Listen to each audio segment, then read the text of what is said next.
Hi, I'm Liz Nedden. Let's have a look at finding our Poisson distribution and see what this is all about. So here is how we would describe it with a mathematical model. As we would say, x, which is my variable, could be the number of pens, number of whatever it is. X is approximately Poisson, and in brackets it has one parameter. So the parameter for the Poisson distribution is lambda. It's a Greek letter. And this lambda is a rate. So it's always talking about the number of something per something. So you can see a little picture there just down below of an example of a Poisson distribution. And they often are skewed distributions. So some characteristics, things we can notice. They're often used to model rare events. So number of lightning strikes per year is a very rare event. And the values have always got to be positive and integer. So if you look at the graph there, the graph starts at 0. Can't be any value below that. It also has to be a discrete event, so the number of lightning strikes. So that's a whole number, but then it's a rate, it's the number of something per, and it's in a continuous time or space interval. So for example, the number of lightning strikes per year, or the number of pieces of hokey pokey in your ice cream. So the amount of hokey pokey pieces in a set space. So it's a continuous interval, but it's a discrete number of events. So we have three main assumptions. And the first one is always that the event occurs at a constant rate on average. So that means if I'm talking about the number of lightning strikes per week, then that's going to be a very similar number every week. So I could extend that rate to per year, and it's not that there's sometimes per year there's more or less, that there is an average continuously. Events need to be independent. So having one lightning strike, does that make another lightning strike more likely or less likely? If it does, that's not independent. So we need to assume that each event is independent. And also, events can't occur simultaneously. So I can't have two pieces of hokey pokey in my ice cream occurring in exactly the same space. So if I think about the coordinates XYZ coordinate point in space, they can't have two pieces of hokey pokey occurring in exactly that same space. And whenever we do our calculations and apply this model, we always need to test these assumptions. So there are some formulae that we can use. So the first one is a probability formula. So if I want to find the probability of 10 lightning strikes per year, then this is a formula I can use to calculate the probability. The mean is equal to the rate, and the variance is also equal to that rate. So that's our parameter. As long as I know that parameter, I can calculate anything I need to about this distribution. And our standard deviation, remember, our variance is equal to the standard deviation squared. So the standard deviation is the square root of the variance. So that's the square root of lambda. Let's have a look at an example. So what we know is that a school's got an average of 6 broken windows per term. So the graph that I've got down below, this is a graph with that as my average. So my average, lambda, is 6. So that is my rate. Lambda is equal to 6 windows per term. And I want to calculate the probability that it's going to get 4 broken windows in one term. So I want the probability of getting exactly 4 windows with a rate of 6 per term is normal. So in terms of my diagram there, I want to think about I want just 4. So I'm just highlighting in here the 4. That's what I'm trying to find the probability of, is how big is that probability. So there are 3 ways that I could find this probability. I could do it from the tables, I could do it from the formula, and I can do it from the graphics calculator. So we'll just go through each of these methods. So start with the table. So on the table you'll notice we've got across the top of each, these are our lambda values. Okay, So what I need to do is I need to find that lambda value for this one, which is a lambda value of 6. So let me just change my pen colour. So we've got here is our lambda value of 6. Now down the sides, these are our x values that we're trying to find the probability of. And in particular, we're trying to find the probability of 4 windows in a term. So I can look at this one here and see where they meet, and that's the probability there, 0.1339. So that's one way I can do it. It's from the table. Let's also have a little go at our formulae.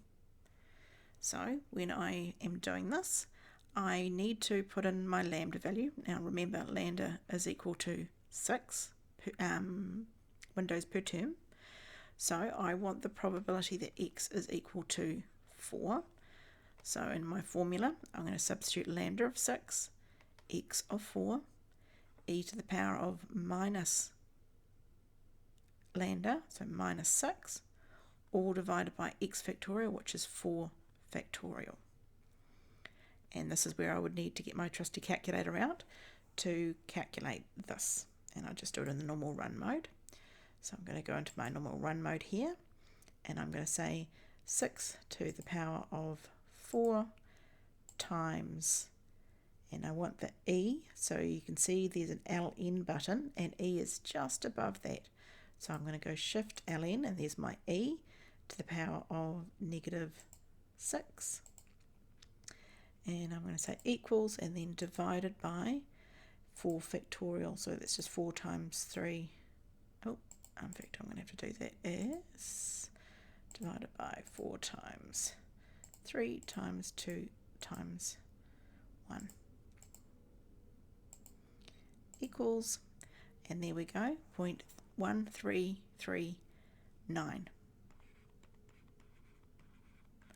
So that's the same as we got from the table there. Now there is also another method on the graphics calculator, and this is particularly useful for the second example that I'm going to show you, but let me talk you through this. So we go to our menu button and we go into our stats mode. Now I want under distributions here, so I'm going to press F5, and I want, at the moment I can't see the Poisson there, so I'm going to press F6 to go across, and there's my Poisson there, P-O-I-S-N. So Poisson F1. There's two options there, PPD and PCD. The PPD is for a probability of a single point, like this one I want to find the probability of exactly 4. Whereas the C stands for cumulative. So if I want to know the chance of being more than 4 or less than 4. So I just want the PPD, so I'm going to go to F1, and I need to change this to variable, so F2. Now my x value, I want the probability of getting 4, and I have my rate, or my mean in this case, the mean, which is the rate, is equal to 6 per term, and there I go, 0.13385, which rounds to 9. So there are 3 different ways of getting that same probability for this example. So let's have a look at a second example, a little bit more complicated. So what we have now is that the mean number of stoats in the reserve is 2.4 per hectare. So my rate can be a decimal value. So the number of stoats can't be a decimal value because it has to be a whole object, but the rate of how much per space or per time can be a decimal. So we've got a rate here, lambda, of 2.4 stoats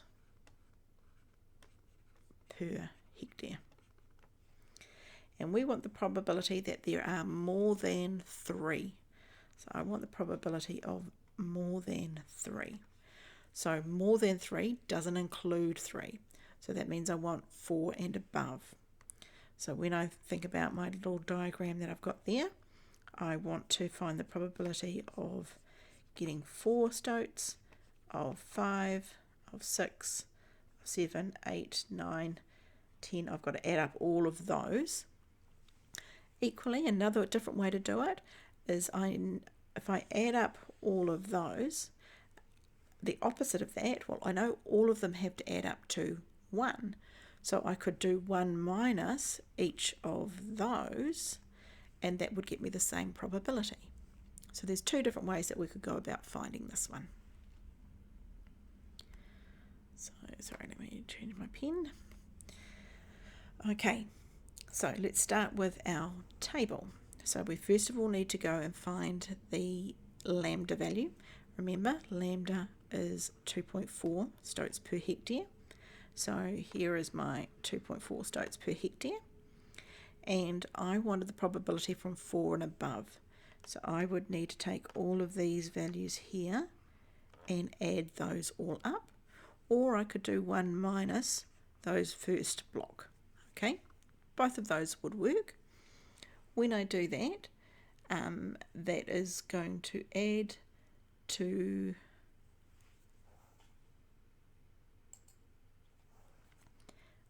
0.2213. So that's the probability of being more than 3. So that's 4 and above. Okay, I could now also do this using my formula. Though I will say that this is going to take us a little bit longer if we have to do this using the formula, but it's doable. What we would have to do is work out each of these.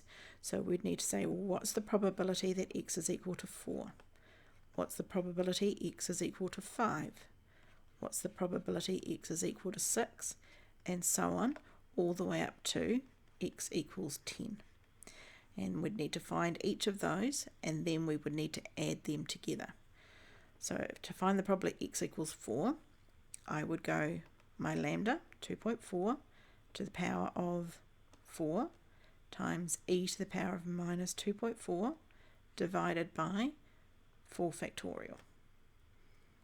To find x equals 5, 2.4 to the power of 5 times e to the power of minus 2.4 over 5 factorial, and so on.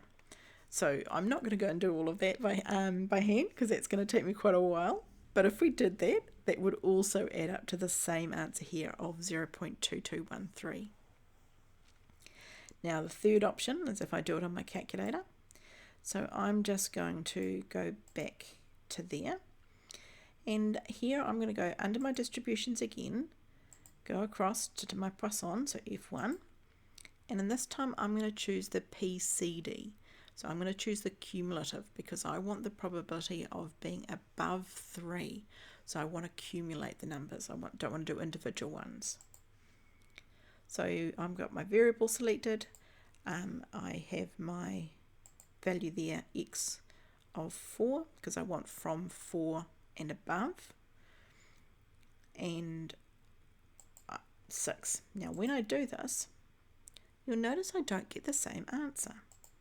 So what we need to be aware of is when we do Poisson CD on our calculator, this is finding for us the chance of being up to 4. So the calculator there, what it's doing is it's saying what's the probability x is less than or equal to 4.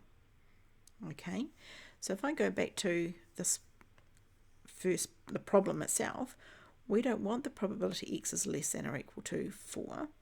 But what we could do is say, well, what is the probability x is less than or equal to 3? Let's find that. And then I could do 1 minus the probability x is less than or equal to 3. So that's what I need to do on my calculator. So I'm going to put in an x value there of 3. And I'm going to solve that. And that finds for, oh, hang on, I've got the wrong rate, 2.4. There we go, 0.7787. So that is the probability of getting a 0, 1, 2, or 3 from my Poisson distribution. So I need to do 1 minus that, and I'll get to my answer. So that's when I'm going to do 1 minus 0.778, and that will give me the answer of 0.2213, which is what we found on the tables. So 3 methods, and we all get to the same point.